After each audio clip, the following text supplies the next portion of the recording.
It's worth understanding this is the fourth year we've produced this benchmark report. Not only are we looking at the data behind all the deals that are closing won or lost, but then looking at retention, renewal and upsell opportunities as well. Being data-driven is more than just helping the leadership make decisions. It's also about articulating to our team why we're making those decisions and why it's really important that they achieve that level of engagement. Introducing consistency isn't just about the sales process. In fact, more often than not, the consistency we need to introduce is around leadership. We live in a world where 78% of reps didn't hit quota last year. The problem here are not the sellers. What we need to do is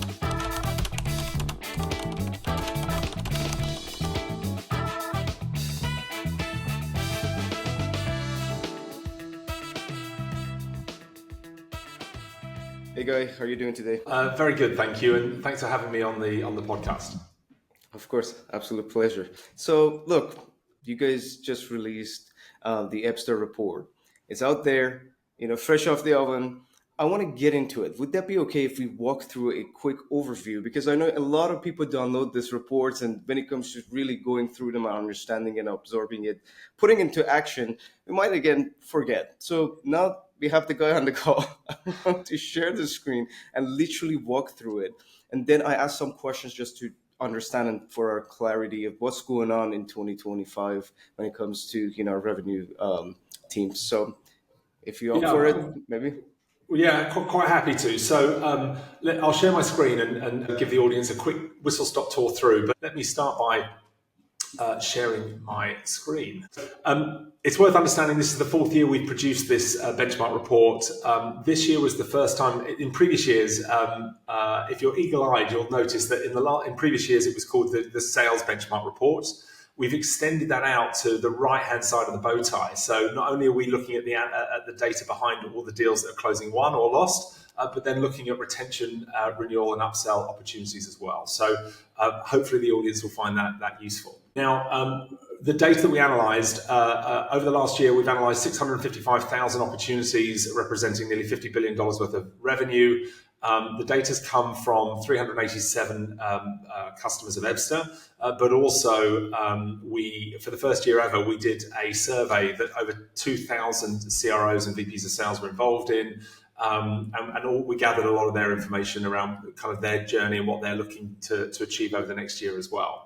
We also analysed nearly 250,000 minutes of sales discovery calls. So last year we looked at a whole high volume of calls. This year we've really zoned in on the discovery element of the calls to truly understand what are the top performers doing in their discovery different to everybody else. So at a high level, the numbers are looking broadly positive. We are moving in the right direction. Win rates dropped slightly from last year, but most importantly, deal values jumped by a huge 54%. So it looks like the market's moving up market. So we all recognise that selling to very small businesses is a challenge, or perhaps takes just as much time and energy as some of the mid-market or larger deals. So we saw average deal values go up by 54% in the last 12 months. And the sales cycle in itself has actually reduced slightly. So we're able to get customers through that process a lot better and faster. The biggest challenge we saw, though, is that nearly 80% of sellers missed their quota last year. And that's huge. And the delta now between top performing sellers and the rest of our sales team has grown to the largest point we've ever seen at 11x. Now, I think there's some reasons behind that. We'll talk a bit more about that sales velocity in a few minutes. Deal slippage also reduced slightly, so that was positive. We could see about a third of deals are slipping past their anticipated close dates. Can I ask a quick question about previous slide? Yes. First and foremost, just for my clarity and the audience, are we looking at certain industries or verticals, or this is across the different customer segments? It's a really good question. I haven't got it on this slide deck, but there is on the very first page, you've got a breakdown of the industries and the markets that the data has come from. The headlines are that that technology businesses represented over a third of the companies surveyed, and the employee range, most of the businesses were somewhere between 50 and 500 employees. So again, there's a whole breakdown in the report if you want to see exactly which industries it's come from. But 100% of the respondents are all in B2B. The majority of them are B2B SaaS. but there is B2B consulting businesses in there as well. We've got some oil and gas businesses. There's a whole range of companies in there, but yeah, hopefully it'll give everyone a bit of there's further breakdown on these data points in the report itself. All right. One more quick question about the previous slide, because I think it's important to understand what's going on right now. So it seems like things are getting a little bit better. So what's the reason behind this? Can we come up with a quantitative, let's say, answer to this? Like, what's happening? Are we doing better in upskilling our reps, or market is opening up, or what's happening? I think there's a number of takeaways from the report. Obviously very excited about the fact that deal values are going up dramatically and sales cycles are reducing in time. I agree with you. I think we've hit the bottom and coming on the way up. I think some of the numbers are perhaps slightly artificially negative. We churned a lot of our sales teams last year. And getting those sellers now ramped and delivering value takes time. And that's perhaps will justify some of the delta between our top and bottom performers and the fact that 78% of sellers missed quota last year. So I'm optimistic.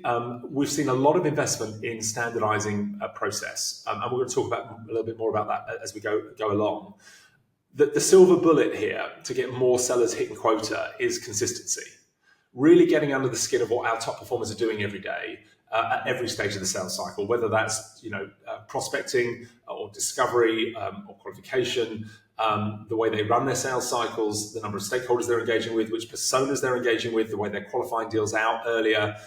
When we understand what those top performers are doing at a granular level, and we can turn those insights into pictures that the B and C sellers can understand, very quickly that their desire to win encourages them to go along the same journey. And if at the same time we can take away the burden of any admin associated to their job by introducing AI technologies, all of a sudden they've got no excuses to do anything but sell. And if you've given them the playbook as to how to win because you've done the analysis on the past, then you're in a really good place to hold them to account as to what good looks like. So, for example, we see lots of companies when we go in, they've got maybe a 5 or 6 stage sales cycle, and they spend a lot of their time jumping stages, jumping forward stages, jumping back stages. There's very little gates and triggers between the different stages. However, if after you've done the analysis, you know that on average your B player has got a win rate of 12%, but the A players have a win rate of 38%. Well, then you start wondering, well, what can we do to bring the B players up to A player standard? And it might turn out that the A players don't leave their discovery stage or stage 2 of your sales process until they've got a minimum of 6 stakeholders actively bought in. One of them has to be a C level, and they need a finance persona with an engagement level above 67. Now, knowing that, the A players do it anyway. But if we understand that, then we can start to put that in as a specific gate and not allow the B players to leave the second stage of the sales process until they've achieved the same thing that the A players achieve.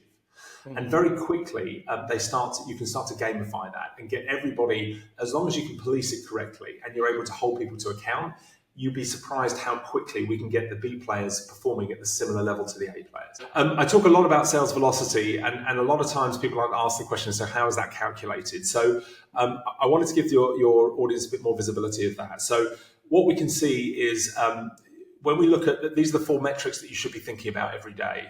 So number 1, from a deal count perspective, your top performers are probably working 2.5 times more deals than the B players.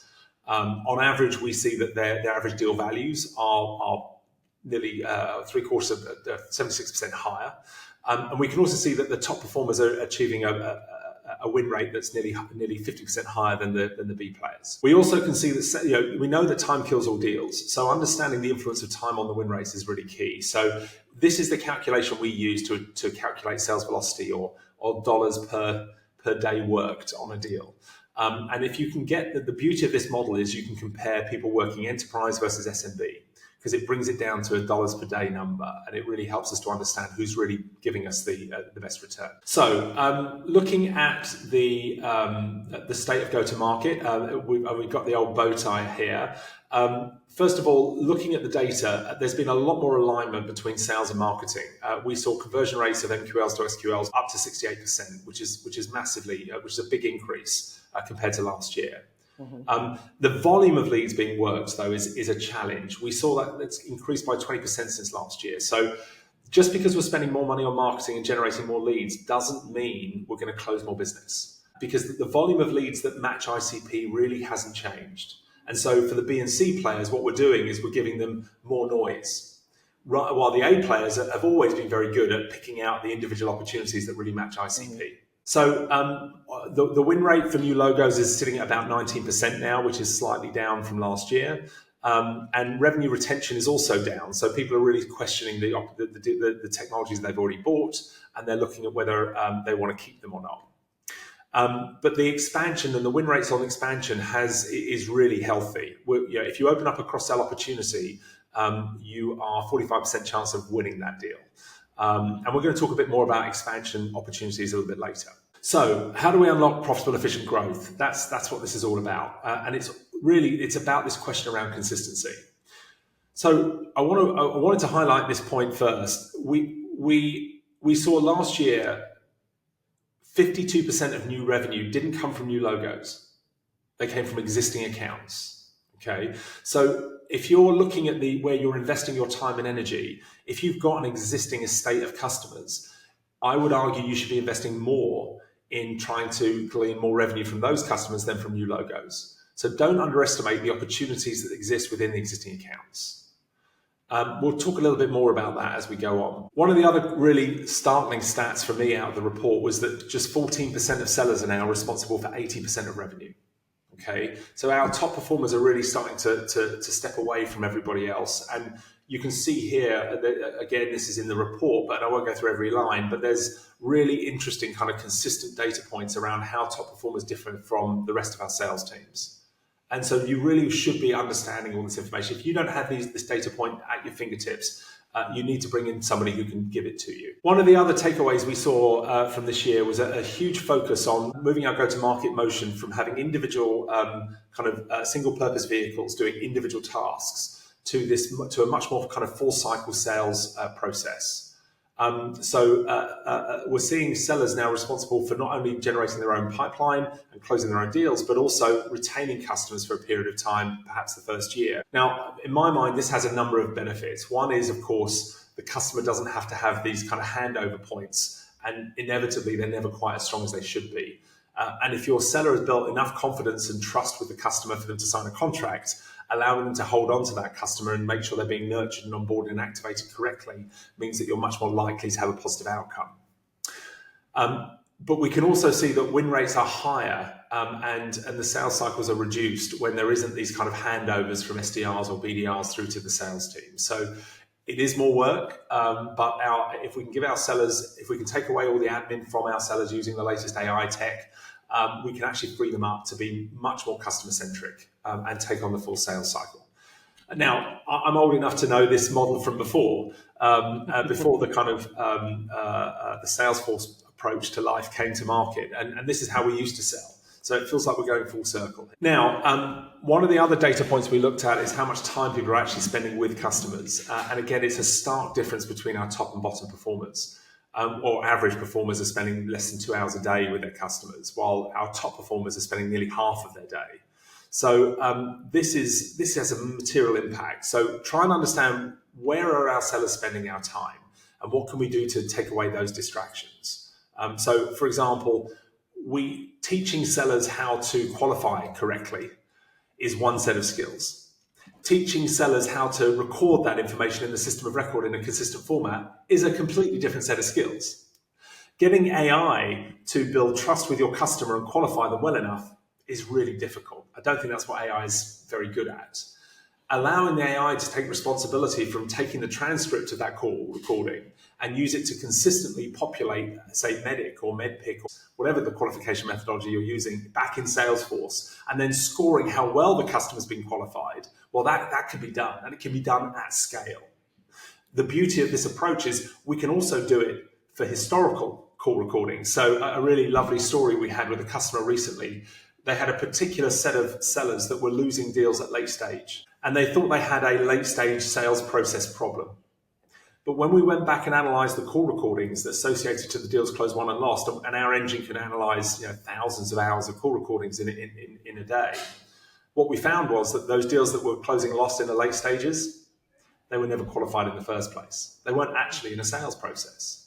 So really understanding how well we're doing that qualification, and ultimately what you want is to end up in a place where the seller gets a green thumbs up or a red thumbs down as to whether they qualified the customer well enough to lead discovery. And if they get that nod, then very quickly, they only need 1 or 2 red thumbs down before they start to change the way they do their qualification. And allow the admin to be done by a machine means that you've got a much more consistent way of reporting on, for example, what competitors get mentioned or what objections are being raised. And if you see a specific objection is starting to become raised more often, then you might want to do some training of it, or a particular competitor comes up, we start to build a battle card for that one. So the AI can take away that burden, but more importantly, it can give us as leaders the insights that we need to know what we should be doing next, or where we need to invest time and energy to take away the next piece of friction in the sales cycle. Okay, so talking about expansion, we've built Ebsta around this basic principle that relationships drive revenue.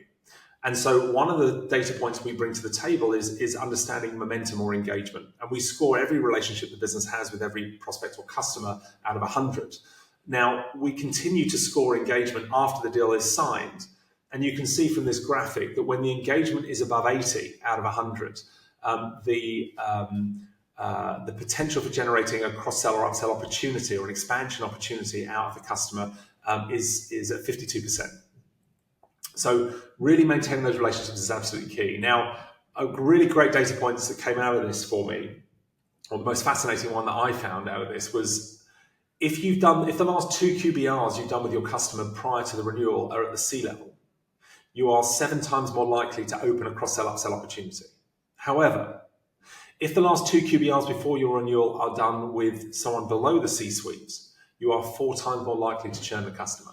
So it's all well and good that you've introduced QBRs, but you need to understand which personas are engaging with your success team and really question as to whether we are engaging with the right personas prior to that renewal. Now, last year we looked at specific discovery methodologies like MEDDPICC. This year we've expanded that qualification visual here to include all of the kind of 7 areas that we consider are important through that discovery process. And this isn't just in the initial phase, this is during the whole cycle or customer life cycle. And you can see once again, there is a material gap between the way our top performers are behaving and our lower performers. Again, there's more detail of that in the report. We also need to understand that time kills all deals. And so understanding that at granular level is really important. So how many days do you spend in stage when you win versus when you lose? And all of these types of funnel analytics about which personas we should be engaging with at different stages and so on are so vital to the way we introduce that consistency across the board. And again, when we've done all the historical analysis, or when we've fixed all the historical data, we're kind of uniquely placed to do that analysis because it's all well and good producing benchmarks, but if it's based on data that's incomplete because it's what the sellers put in a year ago, you just can't rely on that data. So having an engine that fixes that historical information so that we can then pull out the benchmarks and know that they're true is a game changer. So you can see here the difference between those top and lower performers, that the top performers are now nearly 25% more likely to disqualify those non-ICP deals much, much earlier. And as leaders, we should be encouraging our team to close off those non-ICP deals much earlier than they are at the moment. Having crap in the pipeline doesn't help anybody. We also can see that those lower performers are much more likely to slip deals at those late stages. And again, the reason behind that may not be to do with the late stages. It might be to do with the fact they didn't ask the difficult questions in those early stages of the sales cycle. Now, I really like this graphic. What it does is it highlights the win rates, for example, on new business versus expansion opportunities. And you can see here it's so much easier to expand an existing account than it is to win a new logo. Not just the win rates or the number of days it takes to get there, but even the number of stakeholders we need to engage with to achieve that outcome is much less if it's an existing customer. But understanding these data points and which personas are giving you those outcomes will transform the way you run your go-to-market motion. Now, while it's a boring subject, data quality is so vital in this AI world. You've got all of these different tools that are relying on the data in the system of record, which more often than not these days is Salesforce. But you need a way of solving that data quality issue, and it needs to be bulletproof. We can't be relying on humans in this stage. So cleaning that data is really key, but it's usually the overlooked piece because it's boring and it's hard. But we see that on average, 44% of contacts that the team are engaging with at their customers and prospects never make it into the system of record in the first place. And of those, 26% of those are decision makers. So we don't even have visibility of their activity. And even the contacts that are in the system of record, nearly 20% of them are out of date. And so we need a system to keep that clean and up to date. There's all sorts of tools you can use to enhance the data, but we've got to start capturing the activity that the team are doing. And again, AI is really good at doing that. That's amazing. Appreciate you, guys. We discuss about high-performing reps and basically qualifying at the very earliest stages of the call based on the ICP they are going, on a call with. So that tells me two things. First and foremost, maybe our processes are broken. So when we talk about processes, is the fact that we don't even communicate this with our entire org. Maybe A players already know this by default because they've been there doing this and they consistently going through the process. The fact that we are not even communicating that you need at least these 5 decision makers on the deal when you run your discovery calls until then you can move them to demo or other stages. Based on your experience working with your current clients and seeing the market, what's the main issue that people don't get this process right? Is it that the leaders are not aware of what's actually not working? Because to me, it sounds very, self-explanatory. It should be done. So the answer to your question is nuanced. So I'll give you a really good example.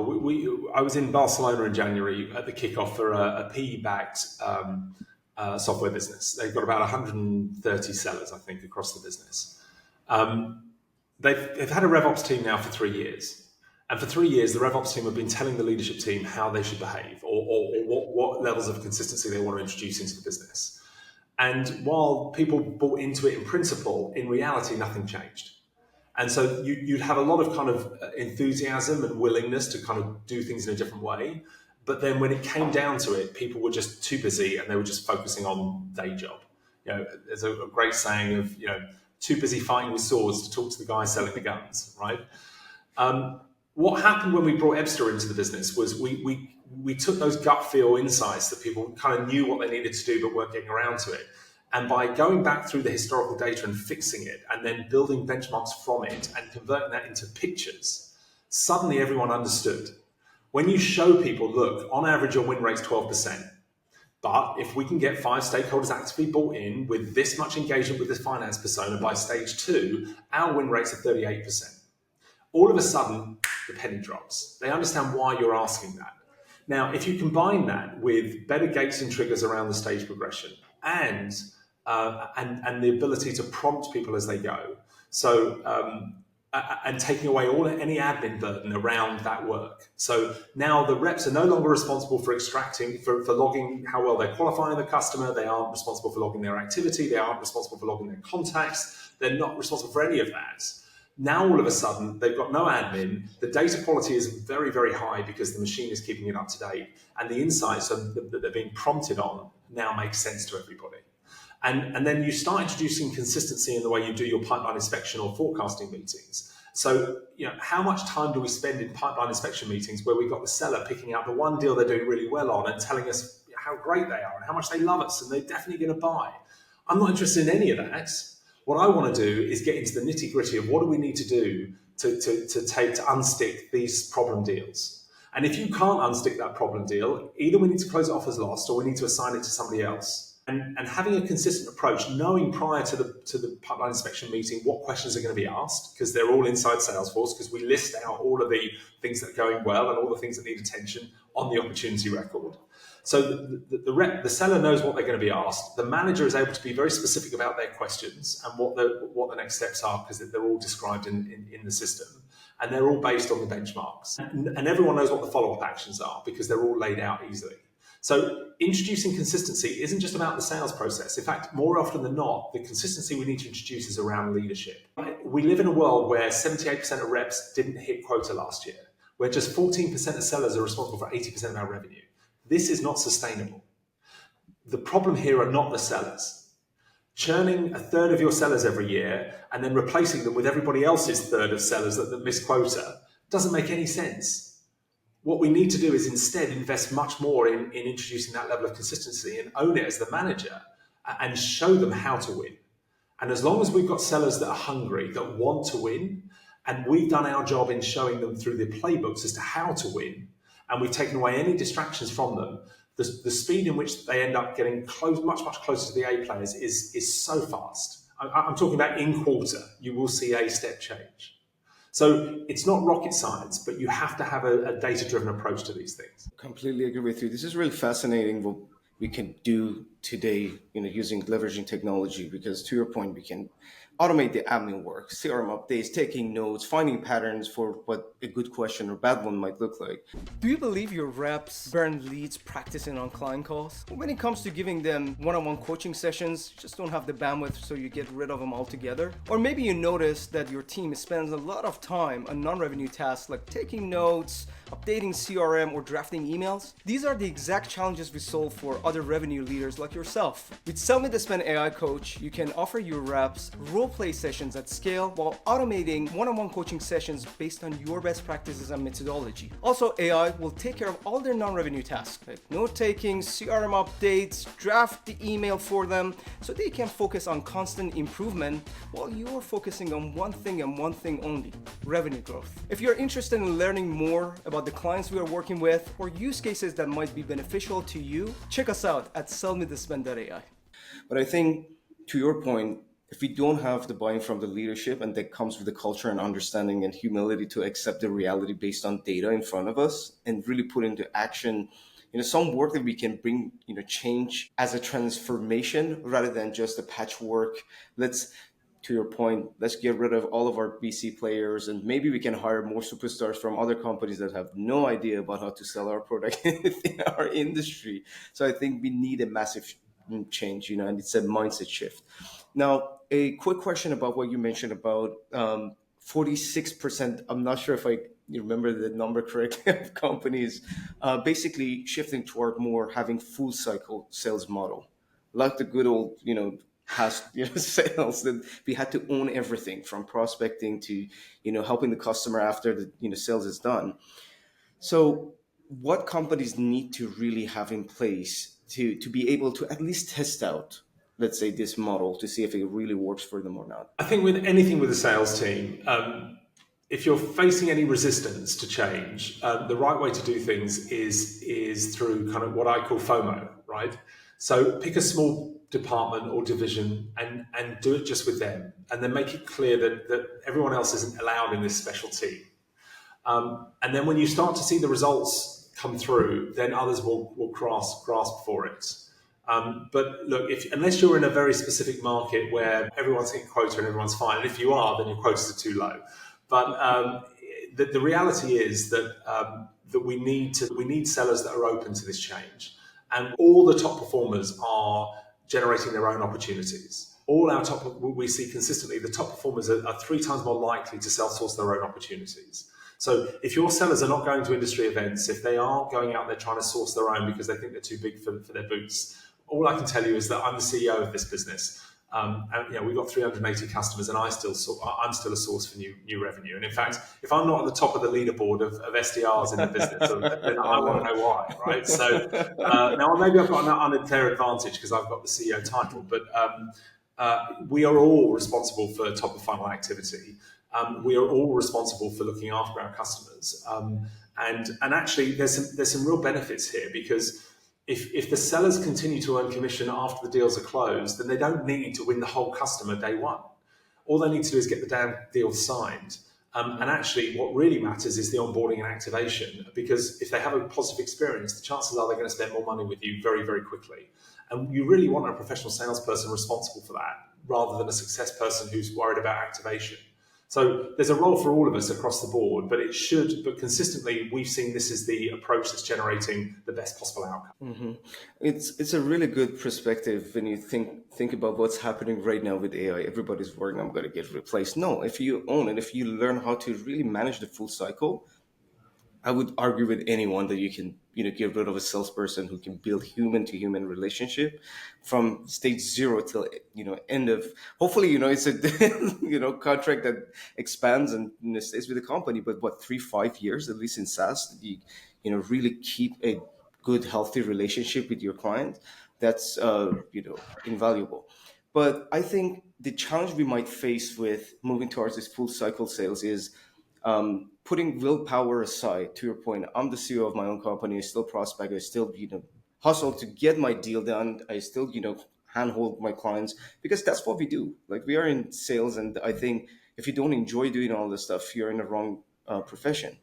But at the same time, I think you need certain skill sets. So sometimes we give AEs the leads for many, many, many years, and they even forget how to prospect, putting the willpower aside, or vice versa. We got right now CSMs who don't even know how to upsell or cross sell.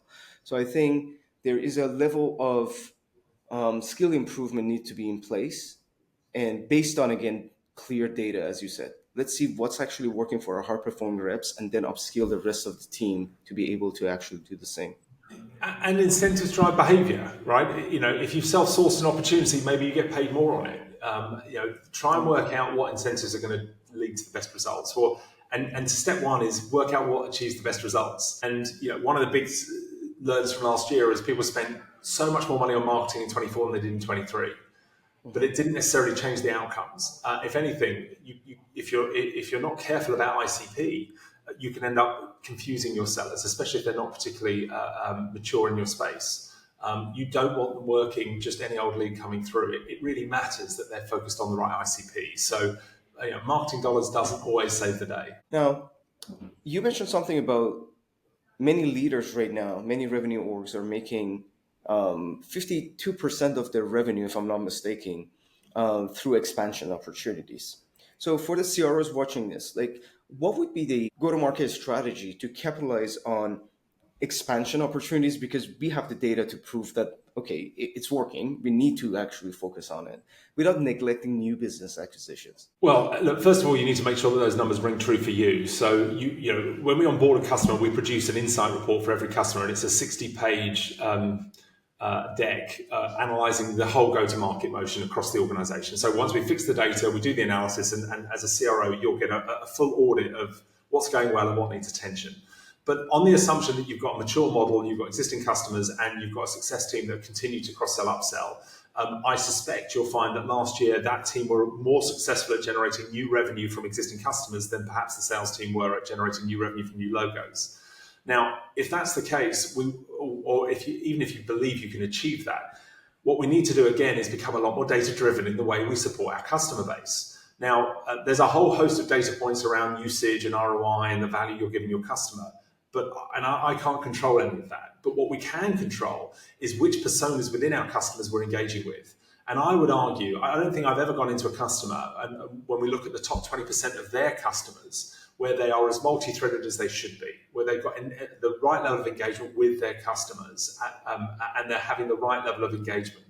Now, if you don't even know which personas you're expecting your CSMs to engage with on a regular basis, or what good levels of engagement looks like, then you're not even at the races. So what we've introduced is we have a number of scores in our product. So yes, we've got things like the qualification score, the deal scores, but the cornerstone of the proposition that we have is what we call our engagement score or our relationship score. So knowing who within your organization is engaging with who at the customer end is absolutely key. And so if when you're connecting up all those mailboxes to our platform, we can access things like the support team's mailboxes or the finance department's mailboxes. Again, we're really not that interested in the words that go back and forth. But knowing that the finance department has got a spike of engagement with a tier one customer, maybe they're not paying their bills, or the support team has had a spike of engagement. Maybe there's a support issue that's not being dealt with. So it's a great way of understanding which personas are at the customer end is engaging with us, and it's a way of monitoring that your success team are doing the right things and are engaging with the right personas in a consistent format. And once again, we can move away from this gut feel of, well, I think if we engage with the C-levels, we get a better return, to actually the analysis saying, look, when the last 2 QBRs are done at the C-level, look at our expansion rates versus if we only get someone more junior, right? Now, all of a sudden, we can see why, as a leader, I'm telling my team to do a certain thing, engage with that right persona. So being data-driven is more than just helping the leadership make decisions. It's also about articulating to our team why we're making those decisions and why it's really important that they achieve that level of engagement. And again, we can incentivize them along those lines. If you maintain that level of engagement with the C-suite, we know the outcome. We know we're going to get the cross-sell, upsell opportunities more than half of 45% of the time. But if we know that, then we can start to build incentives around it. To wrap it up, I'm really curious to ask you about partnership referrals. So it seems like this is something that is working. It's been working for us as a business as well. It's always been working. But first and foremost, how to build this partner ecosystem strategy that we can consistently making sure that we have the leads coming. One of the data points we looked at last year was the conversion rates from certain sources. And yes, you're absolutely right. The partner ecosystem is generating, the return on partner ecosystem is just phenomenal. So not only the win rate is higher, but the time to close is shorter as well. Yeah. And it kind of makes sense, right? You know, it's a warmer lead. And there's a partner involved at the customer end. So we know it's worth investing in partner ecosystem, but we saw less than a third of businesses have actually got a structured partner program set up. Now, from my personal experience, I think it took us 18 months to get our first deal through the partner channel. Today, 30% of our new business revenue comes through partners. It's absolutely key to invest in partners, in that partner channel, but you have to stand strong and stick with it. And one of the really interesting takeaways I took from a podcast I was listening to last week, no one gives an F about your thing, was the sentence that kind of rang true with me. People don't care what we do. They just don't care, right? The partners are not interested in how the features work. The partners care about the outcomes for their customer, and most importantly, how that outcome for the customer can make them look good. So just try and think about it from their perspective at all times. There has to be a give before you get kind of approach. And partnerships can take a whole host of different approaches. We've personally found a huge, great vein of opportunity through the PE houses. So we've started partnering with PE houses. But we've also, we've got an amazing partner channel through kind of growth consultants and RevOps agencies. We also, most people will know that I'm also the CEO ambassador for the Pavilion community. And I'm a huge fan of community, and therefore I lent into it. And all of us, and while that wasn't my primary objective, it's become a great channel for us because, you know, we kind of promote our insights and people get to know who we are and what we're doing. But it doesn't work by just jumping into the Slack channels and start selling to people. You have to add value. You have to contribute. So find ways of contributing to trying to work out which partner channel works, because you can be a couple of degrees off and get a completely different outcome. So really trying to work out what specific type of partners are working for you, and the influence you can have, not just for them, but also on their customers, is what it's all about. And don't underinvest in it, because the outcomes are so much more valuable. Now, you know, if you've got one seller that's performing and hitting quota, maybe they'll generate $1 million worth of revenue next year. If you've got one partner manager that's able to manage a dozen partners who are all generating $1 million worth of revenue for the business every year, that you can imagine the return you're getting on that, right? Mm-hmm. So this stuff is really worth investing in, but it takes time, it takes energy, and you know, the chances of you hitting it first time off the bat and it being perfect is very rare. If you're able to do it, great, come and show me. It took us 18 months to get there, and I think we got there faster than most. I'm laughing because it resonates a lot. The first one was a disaster, not because of the partner, because we didn't know as a business like how to even like behave. But again, to your point, I would say you have to look at it as a complete separate motion from what you do, not just a simple experiment. Let's see if it works or not, because it takes time. But when it works, and I agree with you. Like it's one of the best channels for us as well. Dedicated resources. It's not a side job for one of the sellers. It's dedicated resources. We've developed a whole new program. So we're a software business. We sell licenses. You can either buy relationship intelligence or revenue intelligence from us, and that's it. Okay. However, we've developed what we call revenue insights as a service, and we deliver that either to customers as a premium on top of their licenses, or through partners. They take our engine and use it to deliver their customers' insights.